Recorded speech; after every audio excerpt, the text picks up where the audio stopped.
They say a mother always knows what her child needs, what they're hiding, what they're really asking for, even when they can't say it out loud. But that day, I didn't know. I wasn't sure if I was his mother or just the only person left who would say yes. He stood in the doorway like he didn't belong in his own home. Tall, quiet, like he'd been carrying something too heavy for too long. He didn't say much, just looked at me with eyes that were asking for something more than words. And then, softly, "Mom, can I talk to you?" I said yes, without thinking, without knowing, without asking what it was he needed. It's been 9 months since that night, but it plays in my mind like it just happened. Not because of what was said, but because of everything that wasn't. The silence between us was louder than anything. And sometimes, that's what stays. The quiet moments, the ones that change everything. I've carried this story like a secret, because it's not easy to tell. It's not neat. It's not clean. It's real. And maybe you'll judge me. Maybe you won't understand. But if you've ever been so desperate to feel needed again, if you've ever said yes just to feel like you still mattered, then maybe you'll get it. If this already touches something in you, subscribe to Heartfelt Tales Unfold. Some stories need to be told, even if they break us. I used to count the footsteps in our house, not because I needed to, but because there weren't many. Silence had become our soundtrack. No laughter, no arguments, just the dull rhythm of people walking past each other, like strangers who once shared something sacred and then forgot why. My husband was still around, technically, but you'd never know it. He moved through life like it owed him nothing, and he owed nothing back. He spoke in schedules. He smiled at his phone more than at me. And when he did talk, it felt like a memo, cold, efficient, necessary. I stopped waiting for his warmth a long time ago. Stopped hoping he'd reach for my hand at dinner. Stopped wondering why the man I married vanished into a man who barely looked up. And then there was my son. God, my son. He used to be all sunshine and noise. Always asking questions. Always dragging me into his world like I was his favorite person to show it to. But now, he barely spoke. His doors stayed closed. And when he did come out, he'd sit at the table with his hood up, earbuds in.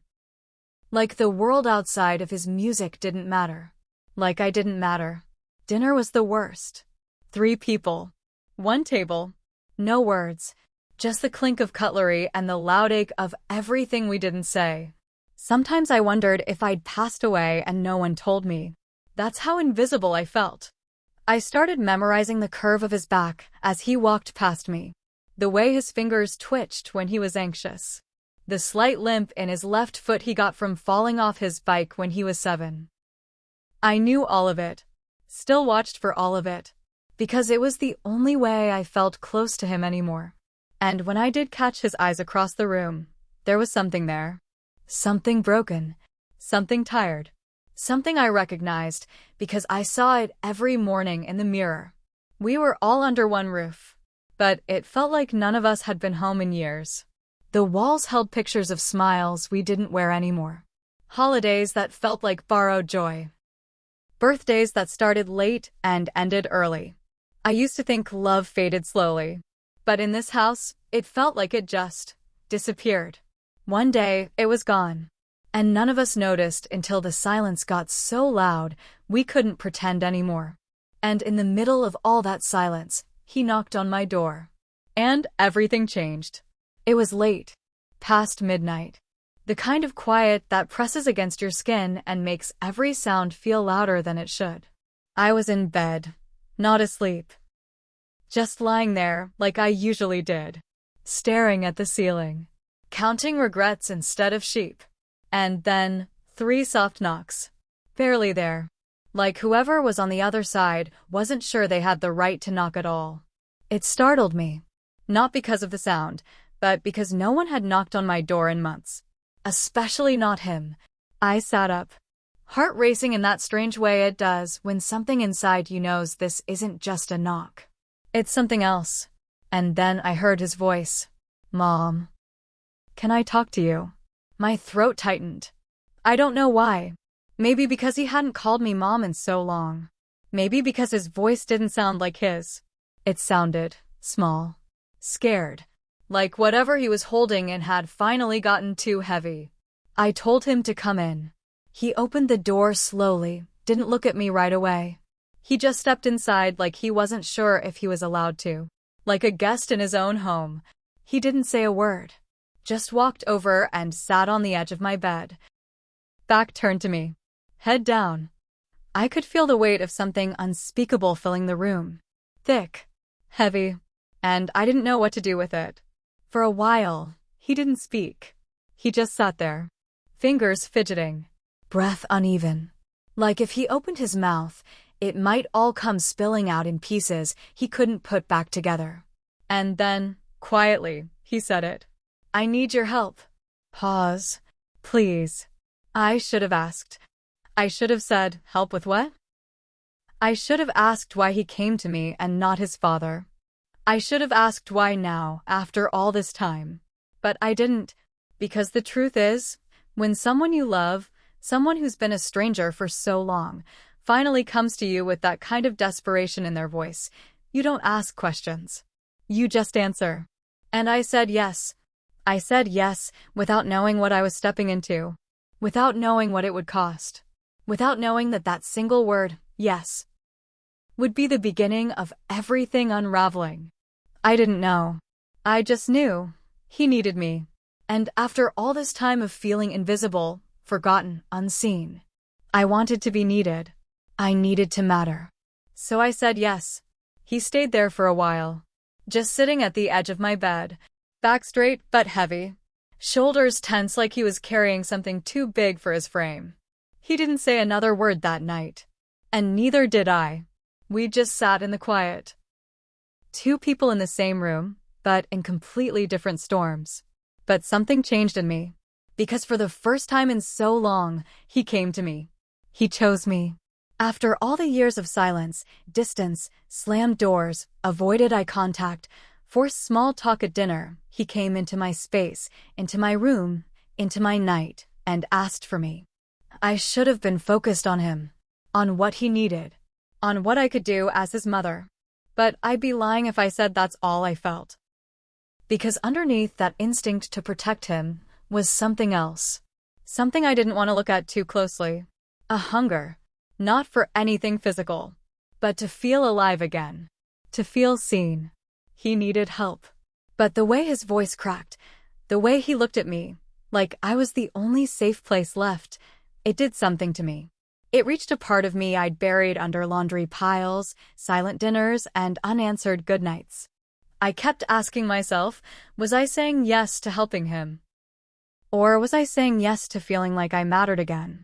That thought alone made my stomach turn. Because what kind of mother feels that? What kind of mother sees her son broken and feels something that isn't just sadness? That isn't just concern? What kind of mother feels wanted? God, the shame. It came fast. It came hard. It wrapped around my throat and made it hard to breathe. I told myself it wasn't like that. That I was just tired. That I was confused. But the truth is, when you've gone years without being touched, without being noticed, without being wanted in any way, the smallest gesture feels like a flood. And his voice that night, the softness in it, the way he said please, I hadn't heard that tone in so long. Not from my husband. Not from anyone. I felt like a mother again. But I also felt like a woman again. And I didn't know which part of me was responding louder. I wanted to protect him. I wanted to hold him. But somewhere in that want was something darker. Not dangerous. Not intentional. Just human. And that's the part one hated most.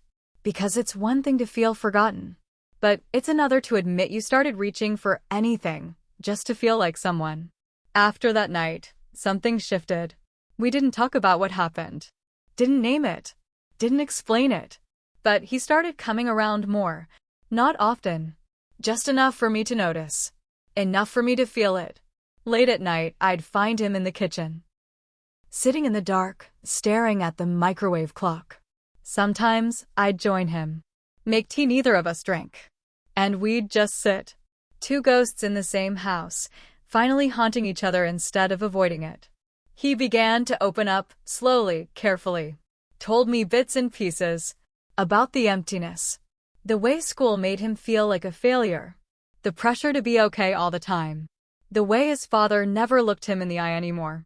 And then one night, without looking at me, he said it. I feel like I'm disappearing. My heart cracked, because that was the sentence I'd been too afraid to say out loud myself. I nodded, not trusting my voice. He didn't need advice. He needed presence. And so I stayed quiet. Just stayed. Then, one night, he sat next to me on the couch. We weren't talking, just watching something we both weren't paying attention to. And then, he leaned his head onto my shoulder. It was soft, gentle, innocent, maybe, but I froze. Not because I didn't want him there, but because I didn't know what I wanted anymore. His weight on me felt safe, but it also felt like a question I didn't know how to answer. I didn't move, didn't breathe for a moment. And when I finally did, it wasn't relief I felt. It was confusion. Because that warmth, that closeness, it stirred something in me that wasn't just maternal. And that's when I knew this wasn't just about him needing help. It was about both of us needing something neither of us could name. And I hated that. I hated myself for feeling it. But that didn't stop me from waiting up the next night, just in case he came again. Then, sometime after midnight, my phone lit up. His name. One message. I can't sleep. Can I come talk to you again? I stared at the screen longer than I should have. Because deep down I knew. This wasn't just about talking anymore. This was something else. Something building. Something quiet and slow and dangerous. And I still typed back, yes. I didn't sleep that night. I sat in the dark, wrapped in a blanket that couldn't warm me, staring at a door that didn't open. And somewhere between midnight and morning, I broke. Not loud, not dramatic, just quiet tears. The kind that come when you've run out of explanations. I kept thinking, what did I do? What did I become? I told myself I was helping, that I was stepping up, being there in a way his father never was. Filling in the cracks that life and silence had carved into him. But now I wonder, was I really helping him, or was I using him to feel whole again? There's a kind of hunger that doesn't live in your stomach.